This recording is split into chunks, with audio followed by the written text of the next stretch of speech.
انسان کو خاموش اور عقل مند اس کی عمر نہیں، اس کی ذمہ داریاں بناتی ہیں۔ جہاں دوسروں کو سمجھانا مشکل ہو جائے، وہاں خود کو سمجھا لینا بہتر ہوتا ہے۔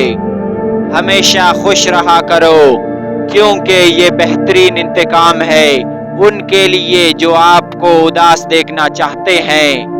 دو چیزیں اپنے اندر پیدا کر لو، چپ رہنا اور معاف کرنا، کیونکہ چپ رہنے سے بڑا کوئی جواب نہیں اور معاف کر دینے سے بڑا کوئی انتقام نہیں۔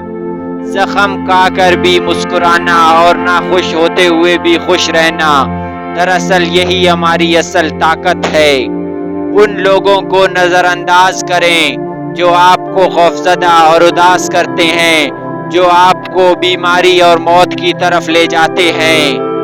کبھی کبھی ہماری زندگی میں مشکلات کا ایک لمبا سلسلہ چل پڑتا ہے، اور یہ تب تک چلتا رہتا ہے جب تک ہمیں سبق نہیں سکھاتا۔ دنیا میں اگر کسی چیز کو پہلی فرصت پر رکھنا بہت ضروری ہے تو وہ آپ کا ذہنی سکون ہے، باقی سب عارضی اور وقتی چیزیں ہیں۔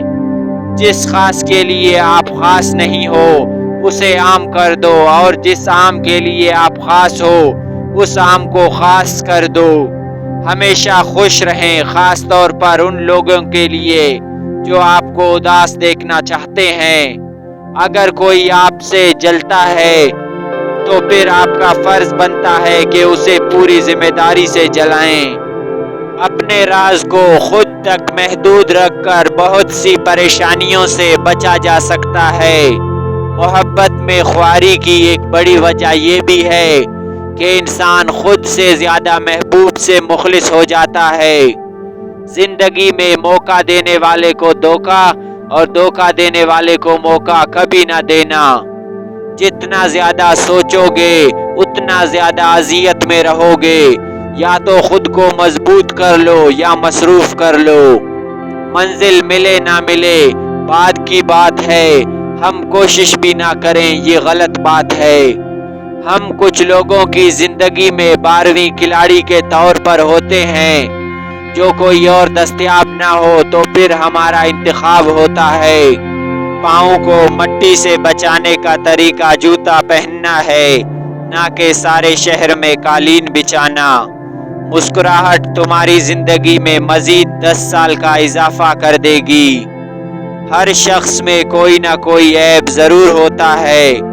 عقل مند وہ ہے جو اپنا عیب خود محسوس کرتا ہے، دنیا محسوس نہیں کرتی، اور بے وقوف وہ ہے جو اپنا عیب خود محسوس نہیں کرتا بلکہ دنیا محسوس کرتی ہے۔ اپنی غلطی جلدی ہی تسلیم کر لینی چاہیے، اور جب آپ درست ہوں تو خاموش رہا کریں۔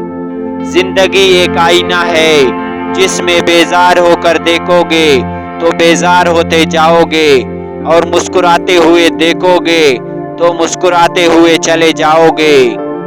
جب تمہارے رشتہ دار تمہارے خلاف بولنے لگ جائیں تو سمجھ جانا کہ تم کامیابی کی طرف گامزن ہو۔